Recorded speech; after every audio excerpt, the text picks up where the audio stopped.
दिया को जेल में रहना पड़ा है और किसी भी स्तर पर, चाहे लोअर कोर्ट हो, चाहे हाई कोर्ट हो, चाहे सुप्रीम कोर्ट हो,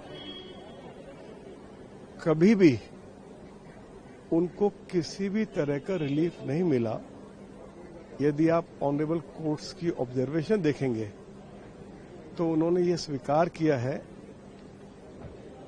कि सिसोदिया इस पूरे शराब घोटाले में इन्वॉल्व हैं, शामिल हैं और इसलिए उनको लंबे समय तक उनको बेल मिला नहीं। अभी उनको बेल मिला है तो इसका मतलब ये नहीं है कि कोई केस खत्म हो गया है या केस समाप्त हो गया है। केस चलेगा और कोर्ट का जो अंतिम निर्णय होगा उसी से मालूम होगा कि सिसोदिया ने इस पूरे एक्साइज पॉलिसी में या शराब घोटाले में जो उसकी भूमिका रही है, इसमें सैकड़ों करोड़ रुपए का क्योंकि घोटाला हुआ है और इस घोटाले को मैंने ही उजागर किया था। मैं उस समय दिल्ली विधानसभा में लीडर ऑफ अपोजिशन था। मैंने दो बातें कही थी। पहली बात ये कही थी कि मास्टर प्लान का वायलेशन करके नॉन कन्फर्मिंग एरिया में, रिहायशी क्षेत्रों में आप शराब के ठेके नहीं खोल सकते हैं। सुप्रीम कोर्ट इसकी अनुमति आपको नहीं देता है। इन्होंने शराब के ठेकेदारों से सैकड़ों करोड़ रुपया लेकर लगभग 400 के आसपास शराब के ठेके रिहायशी क्षेत्रों में मास्टर प्लान का वायलेशन करके खोले। दूसरी बात हमने ये कही कि पहले इन्होंने शराब के ठेकेदारों को कमीशन 2% से बढ़ाकर 5% किया, फिर उसको बढ़ाकर 12% कर दिया। कोर्ट में उसके बावजूद बेल मिला है। अरे बेल तो मिलेगा ना।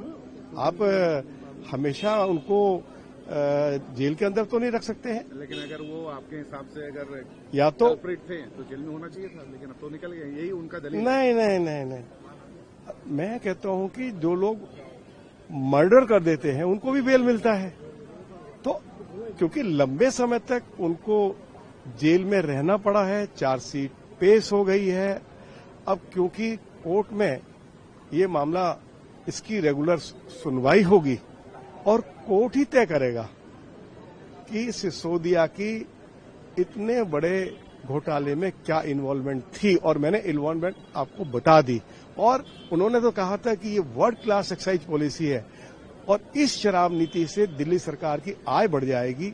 दिल्ली सरकार को 3000 करोड़ रुपए का घाटा हुआ और यदि वर्ल्ड क्लास एक्साइज पॉलिसी थी तो अरविंद केजरीवाल ने इस एक्साइज पॉलिसी को वापस क्यों लिया? मेरा आखिरी सवाल है आपसे। संजय सिंह बाहर आ गए, मनीष सिसोदिया बाहर आ गए। पार्टी का मानना है कि एक दिन केजरीवाल भी आएंगे बाहर और सबके ऊपर दाग जो झूठे लगे हैं वो खत्म होंगे। देखिए, ये उनको जेल कोर्ट ने भेजा है और बेल भी कोर्ट ने दी है। उनको जेल भारतीय जनता पार्टी ने नहीं भेजा, दिल्ली के ऑनरेबल लेफ्टिनेंट गवर्नर ने नहीं भेजा, केंद्र सरकार ने नहीं भेजा। उनको जेल कोर्ट ने भेजा है और कोर्ट ने ही उनको बेल दी है।